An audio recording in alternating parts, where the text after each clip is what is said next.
वो साधु उल्लू पूरे जंगल की खबर रखता। जो पक्षी जंगल में अच्छे अच्छे काम करता, साधु उल्लू उसे शक्तियाँ देता, जिससे वो पक्षी और भी अच्छे से दूसरे पक्षियों की मदद करता। एक दिन साधु उल्लू का विद्यार्थी मिठू तोता उसके पास आता है। नमस्ते शिक्षक जी, आपने मुझे बुलाया? मैं दूसरे जंगल गया हुआ था। जैसे ही मुझे आपका संदेश मिला, मैं भागा हुआ चला आया। बहुत दिन हो गए, जंगल के पक्षियों की कोई खबर नहीं मिली। मैंने सोचा कि तुम एक दफा जंगल में जाकर देखो कि पक्षी अच्छाई ही कर रहे हैं ना, कहीं बुराई पर तो नहीं लग गए। ये भी पता करो कि वो एक दूसरे की मदद भी करते हैं ना। जैसा आपका आदेश शिक्षक जी, मैं अभी जाता हूँ। ऐसे नहीं, तुम यात्री बनकर जाओ और पक्षियों से दाना पानी मांगना। जो भी पक्षी तुम्हारी मदद करे आकर मुझे बताना। फिर मिठू वहाँ से चला जाता है। कबूतर जल्द ही जंगल पहुंच जाता है। जंगल में आकर वो थोड़ा आराम करने के लिए एक पेड़ पर बैठ जाता है। पास ही उसे एक कबूतर नजर आता है। कबूतर के पास जाकर मिठू कहता है, आप इसी जंगल में रहते हो? जी, मैं इसी जंगल में रहता हूँ। आपको पहले नहीं देखा मैंने। मैं यात्री हूँ, पिछले जंगल से आया हूँ। सागर की तरफ जाना है मुझे, मगर अभी बहुत भूख लगी है। कुछ खाने को हो तो क्या आप मुझे दे दोगे? यात्री जी, बात ये है कि मुझे मिले थे आज सिर्फ कुछ दाने। थोड़े तो मैंने खा लिए, थोड़े मैं अपने घर ले जा रहा हूँ। माफी चाहता हूँ, मैं आपको कुछ नहीं दे सकता। ऐसा कहकर कबूतर वहाँ से चला जाता है। इसने तो मेरी जरा भी मदद नहीं की। ऐसे ही रात हो जाती है। तोता आगे बढ़ता है और उसे एक उल्लू नजर आता है। तोता सोचता है, ये तो है ही शिक्षक जी के परिवार का, चलो इससे मदद मांग कर देखता हूँ। तोता सीधा उल्लू के पास जाता है। इतनी रात हो गई तोते, तुम यहाँ क्या कर रहे हो? मैं एक यात्री हूँ और खाने के लिए कुछ मांगने आया हूँ। हाँ, तुम हमारे पास खाने के लिए मांगने आए हो? उल्लू के पास हम तो खुद खाने के लिए आपस में लड़ते हैं। मैं तुम्हारी क्या मदद कर सकता हूँ? और फिर ऐसा कहते हुए उल्लू भी वहाँ से उड़ जाता है। तोता उसी पेड़ पर बैठा रहता है।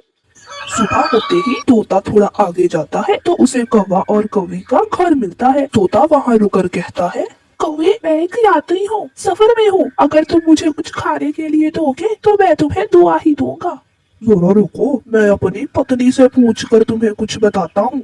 गोरी, कोई यात्री है, खाने को मांग रहा है, कुछ दाने हैं तो क्या दे दूं इस बेचारे को?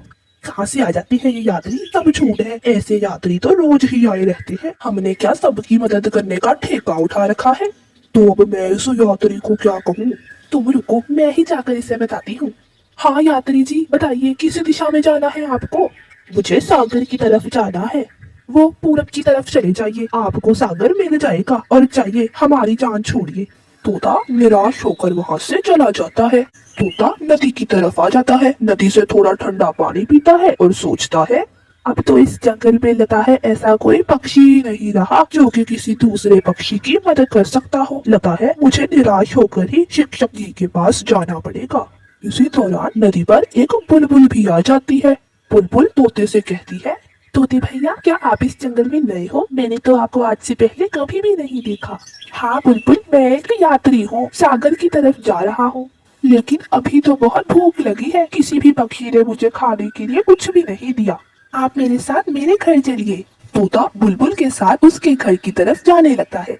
घर पहुंचकर बुलबुल तोते को खाने के लिए बहुत से दाने देती है। दाने खाकर तोता बुलबुल से कहता है, बेटा, मैं तुमसे बहुत खुश हुआ। तुम ऐसे ही दूसरों की मदद करती रहना। मैं कुछ भी नहीं करती, ये सब तो मुझसे मेरा भगवान करवाता है। असल जिंदगी तो दूसरों की मदद करने में ही है। अपने लिए तो सब करते हैं, कभी किसी दूसरे पक्षी के बारे में भी तो सोचे। तोते भैया, आप आज मेरे घर ही रुक जाओ। नहीं बेटी, मैं फिर किसी दिन आऊंगा। इतना कहकर तोता अपनी आंखें बंद कर लेता है।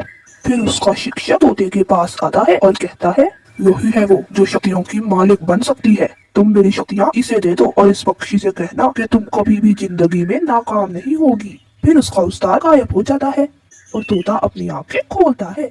आप क्या सोचने लग गए थे यात्री भैया? बेटा, मैं तुमसे बहुत खुश हुआ हूँ और मैं तुम्हें कुछ देना चाहता हूँ। तुम बस अपनी आंखें बंद करो। और फिर बुलबुल अपनी आंखें बंद करती है। वो जैसे ही आंखें बंद करती है, उसे जंगल में हर तरफ भोजन ही भोजन नजर आता है। रंग बिरंगे फूल नजर आते हैं और खाने को बहुत से फल नजर आते हैं। अब आंखें खोल लो बेटी। क्या देखा तुमने? मैंने बहुत अजीब देखा। मुझे हर तरफ भोजन ही भोजन और फल नजर आ रहे थे। बस बेटा, मैं ये शक्ति तुम्हें देना चाहता हूँ। जब भी तुम अपनी आंखें बंद करके कुछ सोचोगी, वो तुम्हें मिल जाएगा। लेकिन एक वादा करो, तुम कभी भी इस शक्ति का गलत इस्तेमाल नहीं करोगी, हमेशा दूसरों की मदद करोगी। मैं वादा करती हूँ मैं कभी भी इस शक्ति का प्रयोग अपने लिए नहीं करूंगी बल्कि हमेशा दूसरों की मदद करती रहूंगी।